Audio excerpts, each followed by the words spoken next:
I still show up on time. Stay a minute, another minute. Hold on a second, I love this moment, yeah. Stay a minute, another minute. Hold on a second, I love this moment, yeah. Hello, good morning, welcome back to my channel Anupama real স্টোরিতে সকল বন্ধুদেরকে অনেক অনেক স্বাগত জানিয়ে আজকে আবার একটা নতুন ব্লগ। আর দেখো একদম সকাল থেকে শুরু করে দিয়েছি। সকালবেলা ঘুম থেকে উঠে ব্রাশ করার পর্বটা শেষ করে নিয়েই ব্যাগ প্যাকিং করতে বসে পড়েছি। ব্যাগ প্যাকিং মানে বাড়ি আসছি না, আজকে হচ্ছে সাগরে স্নান করব, তার জন্য কিছু জামা কাপড় আমি বের করছি, তার সাথে আগের দিনে যেগুলো পরেছিলাম সেগুলো সব ভাঁজ করে ট্রলির মধ্যে আগে থেকে গুছিয়ে রেখে দিচ্ছি। তা নাহলে তো জামা কাপড়ের স্তূপ হয়ে যাবে, 4টে ব্যক্তির জামা কাপড়। তো যাই হোক, সকাল থেকে ব্লগটা শুরু করলাম, তোমরা আমার সঙ্গে থাকো, পুরো ব্লগটা কন্টিনিউ করতে থাকো। আজকের ব্লগটা ভীষণই মজাদার আর ইন্টারেস্টিং হতে চলেছে। তো জামা কাপড় গোছগাছ করে ব্যাগের মধ্যে কিছু নিয়ে নিলাম, যেহেতু আজকে সাগরে স্নান করতে যাবো, তার সঙ্গে 4 জনে দেখো রেডিও হয়ে গেছি। আমি, শিয়া, তিন্নি, বড়মশাই সবাই রেডি হয়ে গেলাম। এইবার আমরা যাব সাগরের উদ্দেশ্যে, সাগরে স্নান করার উদ্দেশ্যে। তো একটা বড় ব্যাগ দেখো আমার পিঠে ঝুলিয়েছি, বাচ্চা নিয়ে যাচ্ছি, বুঝতেই পারছো। স্নান করার পর সাথে সাথে জামাগুলো চেঞ্জ করে দেবো ওদের, আর আমাদের জামা নিয়েছি কিন্তু চেঞ্জ ওখানে করতে পারবো কিনা জানি না। তো গামছা টামছা আছে, অনেক কিছু জিনিস, যেমন চশমা আছে, ফোন আছে, এগুলো সব রাখার ব্যাপার আছে। তো সেই জন্য একটা বড় সড়ো ব্যাগ নিয়ে যেতে, তারপরে জলের বোতল তো মাস্ট রাখতেই হচ্ছে, সেই কারণে বড় ব্যাগটাই নিলাম। আর দেখো নেমে পড়লাম। আর এই যে হোটেলের সামনের দিকটায় না দেখো কত ফুলের গাছ লাগিয়েছে, আর এত সুন্দর ফুল ফুটেছে না, দেখে মনেই হচ্ছে না যে এটা গরমকাল, মনে হচ্ছে না শীতকাল। তো আমরা হাঁটতে হাঁটতে যাচ্ছি সাগরের উদ্দেশ্যে, কিন্তু সকাল থেকে খাওয়া তো হয়নি, সকালের খাবারটা হচ্ছে সেরে নেবো বলে রাস্তার ধারেই হচ্ছে ছোট্ট একটা গুমটির মধ্যে গরম গরম লুচি ভাজা হচ্ছিল। তো দেখে মনে হলো এখানেই খাওয়া দাওয়াটা সেরে নিই, খেতে তো যেখানে হোক হবেই। আর সাগরের পাড়ের দিকে যে দোকানগুলো আছে সেখানে তো এই সময়টা ভীষণই ভিড় হবে, তো সেখানে ওয়েট করতে হবে। এখানটা অনেকটা ফাঁকাও ছিল, ওই জন্য বসে পড়লাম, বসে 4 জনে খাওয়া দাওয়া করে চলে এলাম দেখো সাগরে। আর এই যে আমরা মাত্র 4 জন না, দেখেছো তোমরা, দেখো পুরো একবারে কি বলবো কত মানুষ এসেছে স্নান করার জন্য। আমরা বলি না যে কি একবারে দীঘা বেড়াতে গেছে, দীঘা আবার কি বেড়াতে যাওয়ার জায়গা। দেখো বন্ধুরা, তোমরা না দেখলে বিশ্বাস করতে পারবে না, মানে হাজার হাজার, লক্ষ লক্ষ বলতে যাচ্ছি, হাজার হাজার মানুষ এসেছে স্নান করার জন্য, স্নান করছে। আরও কত মানুষ এসেছে, তারা এখনও হয়তো হোটেলে আছে কেউ, বা অন্য কোথাও বেড়াতে গেছে। তো প্রতিদিন কত মানুষ দেখো, ছোট্ট বেড়াতে যাওয়ার জায়গা হলেও আসছে তো সবাই বেড়াতে। যাই হোক, সবার সাধ্যের মধ্যে কিন্তু দীঘাটা বেড়ানোর একদম উপযুক্ত স্থান বলে আমি মনে করি, জানি না কার কেমন কি মনে হয়। তো যাই হোক, আমরা সাগরে নেমে পড়েছি। আর নামার আগে জানো তো আমাদের জুতো, ব্যাগ, ফোন, জলের বোতল সমস্ত কিছু, সামনে একটা মেয়ে মানে একটু বয়স্ক মহিলা বসেছিল, 100 টাকা করে নেবে এত কিছু রাখার জন্য। শুধু জুতো হলে 50 টাকা নিত, কিন্তু ব্যাগটা আছে বলে 100 টাকা নেবে। তো যতক্ষণ খুশি আমরা থাকতে পারি এখানে, উনি কিন্তু ওগুলো ধরবেন। তো 100 টাকার বিনিময়ে ওনাকে সব মানে দিয়ে চলে এসেছি, সোপে দিয়ে চলে এসেছি। তো ফোনটা ওনার কাছে দিয়ে এসেছিলাম, মাঝে মধ্যে নিয়ে আসছিলাম ভিডিও তোলার জন্য। আর এই সাগরের ঢেউ তো দেখেছো এত, তারপরে বাচ্চাদেরকে ধরতে হচ্ছে, ফোনে ভিডিও করাটা সত্যি একটু টাফ ছিল, কারণ হাত থেকে কোনো প্রকারে যদি ফোনটা আমার পড়ে যেত বন্ধুরা, তাহলে আমার সব গেল। তো ওই জন্য সাবধানেই হচ্ছে ফোনটা সাগরের মধ্যে নিয়ে নেমে কতগুলো ছবি তুললাম। আর ওখানে ওয়াটারপ্রুফ যে কাভারগুলো বিক্রি হচ্ছিলো সেটাও কিনেছিলাম, কিন্তু দূর কিছুই হচ্ছে না, জল ঢুকেই যাবে। তো সেই ভয়ে আর ওর মধ্যে ফোন ঢোকায়নি, হাতে নিয়ে কিছুক্ষণ ছবি তুলেছিলাম।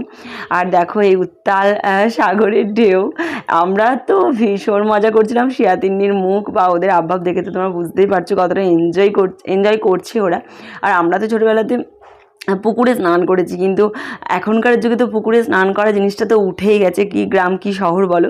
তো আমার মেয়েরা তো পুকুরে স্নান করেইনি, তো ওরা এই সাগরের জলের ঢেউয়ের মজাটা ভীষণভাবে উপভোগ করছিল। তার সঙ্গে তো আমি আছি, তোমার দাদাভাই তো আছে। আর দেখো হাজার হাজার মানুষ সাগরের পাড়ে স্নান করার জন্য এসেছে। আর এই গরমে মনেই হচ্ছে না যে মাথার উপরে যে সূর্যের এত তাপ, সেটা মনেই হচ্ছে না। সাগরের এই নোনা জলেতেই দেখো সবাই লাফাচ্ছে ঝাঁপাচ্ছে। যাই হোক, আর জানো বন্ধুরা, এই যে আমরা কয়েক ঘন্টার মতো সাগরের জলে ছিলাম, তার মধ্যে আমাদের স্কিনে এত ট্যান পড়ে গেছে, মানে আমরা হোটেলে গিয়ে স্নান করার সময় দেখতে পেলাম যে একটা বর্ডার তৈরি হয়ে গেছে যতটুকু সূর্যের আলো পেয়েছে।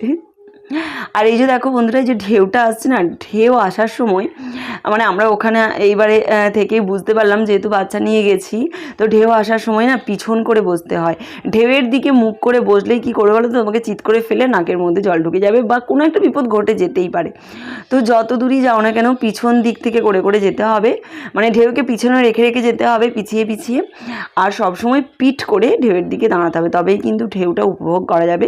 আর সামনের দিকে দাঁড়ালে তোমাকে উল্টে ফেলে দেবেই। তো সেইটা আমি শিয়াকে, তিন্নিকে, তোমার দাদাভাইকে বারবার বলছি যে পিছন করে বসো, সামনে করে বসলে কিন্তু পড়ে যাবে আর নাকে জল ঢুকে যাবে, নয়তো বালিও ঢুকে যেতে পারে। তো জল বালি ঢুকলে তো বিপদ হতেই পারে, বিশেষ করে বাচ্চাদের ক্ষেত্রে।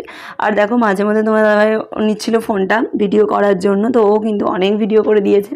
সব সময় যে আমি ভিডিও করতে পারবো এমনটা তো নয়, যেহেতু বাচ্চাদেরকে সব সময়টা ধরে থাকতে হচ্ছে, তো বেশিরভাগ সময়টা তোমার দাদাভাই কিন্তু ভিডিও করছিলো। এমনিতেও ভিডিও অতটা পছন্দ করে না, মানে পছন্দ করে না মানে কি, মানে ভিডিও করে না। তো যেহেতু বেড়াতে এসেছে ওই জন্য অনেকটা টাইম সেই ভিডিও করে দিচ্ছিল।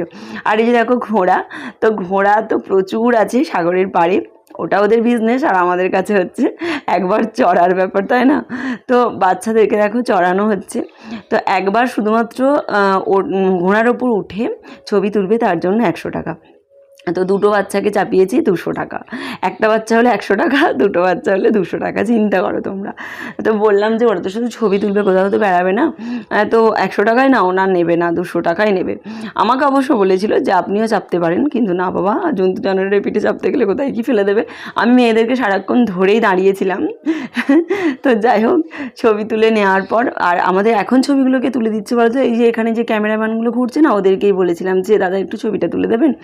তো সত্যি কথাই তুলে দিয়েছিল ওরা, কিন্তু কোনো চার্জ বা কিছুই নেয়নি, ওরা ফোনটা হাতে নিয়ে ছবি তুলে দিয়েছিল। তো দেখো তিন্নি দেখো বারবার ঘোড়াটার গায়ে হাত দিচ্ছে। আর ঘোড়াগুলো না খুব শান্ত, এখানের ঘোড়াগুলো হয়তো ওরা মানে ওইরকমভাবে অভ্যস্ত নাকি জানি না, ভীষণ শান্ত। ঘোড়ার পিঠে চাপতেও ঘোড়া কিছুই করছে না, ভয় পায় তো বলো। তো যাই হোক দেখো আমরা অনেকক্ষণই আছি জানো তো সাগরের মধ্যে, মানে জলের মধ্যে। তো আমি বলছি বারবার যে চলো বাড়ি চলো বাড়ি চলো, ওরা তো আসতেই চাইছে না। তারপরে শেষমেশ আরও কতগুলো ছবি টবি তুললাম, ছবি টবি তুলে নিয়ে তারপর আমরা মোটামুটি ঘন্টা দেড়েকের মতো ছিলাম জানো তো সাগরের জলেতে। তারপর আমরা উঠে চলে এসেছি। আর এই যে ঘন্টা দেড়েকের মতো ছিলাম জলের মধ্যে, তিন্নির কিন্তু ঠান্ডা লাগা বলো বা যে সর্দির ব্যাপার হয় না বাচ্চাদের, তো সেইটা কিন্তু একদম হয়নি, জানি না কেন।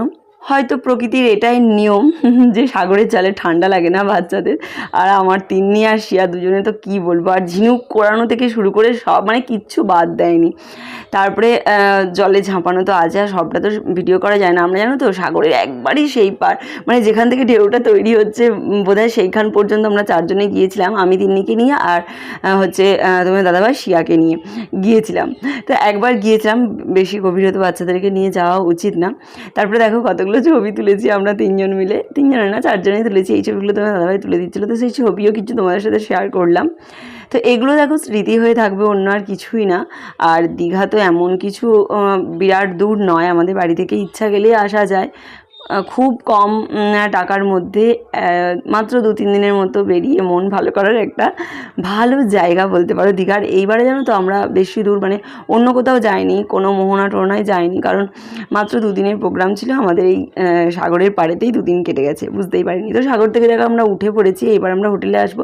শিয়া তিন্নি দুজনেরই হচ্ছে শিয়ার না সরি তিন্নির জামাটা চেঞ্জ করে দিয়েছি। তারপরে আমরা আসার সময় আইসক্রিম খেতে খেতে টোটোই করে চলে এলাম। আর দেখো কত মানুষ আসছে, লাইন ধরে আসছে, ওরা সব স্নান করবে। বললাম না যে কিছু মানুষ এসেছে এখনও সাগরের পাড়ে, তোমরা যেগুলো দেখছো এখনও কিছু মানুষ তো হোটেলের মধ্যে আছে, তারা পরে আসবে। তো এই হচ্ছে ব্যাপার, দেখো কত হাজার হাজার মানুষ এখানে এসেছে। তো আমরা দেখো টোটোয় করে চলে এসেছি। এইবার আমরা নিচের কলেতে হাত পা ধুয়ে নিচে, যেমন প্রচণ্ড বালি বালি বালি বালি গোটা শরীর অঙ্গে। তো স্নান টান করে দেখো একদম রেডি হয়েছি চারজনে হয়ে, এখন খাওয়া দাওয়া করতে যাবো দুপুরের ভাতটা। তো দুপুর হয়ে গেছে, এখন মোটামুটি 1টার মতো বেজে গেছে। আর এই হোটেলে তো খাওয়া দাওয়ার কোনো ব্যবস্থা নেই, পাশের হোটেল বা রেস্টুরেন্ট থেকে আমরা মানে দুপুরে খাওয়া দাওয়াটা লাঞ্চ কমপ্লিট করব, ওই জন্য যাচ্ছি। তো স্নান করেছি, আর স্নান করার সময় জানো তো ওই চারজনের জামা কাপড় ধুতে বোধহয় আধ বালতি বালি বেরিয়েছে। আমি তো বাথরুমে ধুয়েছি, তো আধ বালতি বালি বেরিয়েছে, কি আর বলবো, মানে জামা কাপড়ের মধ্যে এত বালি ছিল, এত বালি আটকে। আর এই যে সাগরের মধ্যে এত লাপাঝাপি করেছি আমরা 4 জনে, জানো তো এত ক্লান্ত লাগছে, মনে হচ্ছে যেন খেতে যেতেও ইচ্ছা করছে না। দুপুরে খাবারটা খেতেই হবে, তাই আমরা দেখো বেরিয়ে পড়েছি। আর এই যে ছাতা দেখতে পাচ্ছ, ছাতা কিন্তু আমরা নিয়েই এসেছিলাম, যেহেতু আমরা জানি যে ওখানে প্রচণ্ড রোদ হবে। দুপুরের খাওয়া দাওয়া কমপ্লিট করার জন্য বেশি দূরের হোটেলে যাচ্ছি না, একেই তো প্রচণ্ড রোদ, তার উপরে হচ্ছে প্রচুর ক্লান্তি। আর এই যে দেখো অন্নপূর্ণা হোটেলটা, শিয়া দেখে বললো এখানেই আজকে খাবো, যেহেতু আমরা ভরপেটে খাই। ও বললো আজকে খাবো না, তো আমাদেরকে প্রথমে সোজা ওপরে তুলে দিল।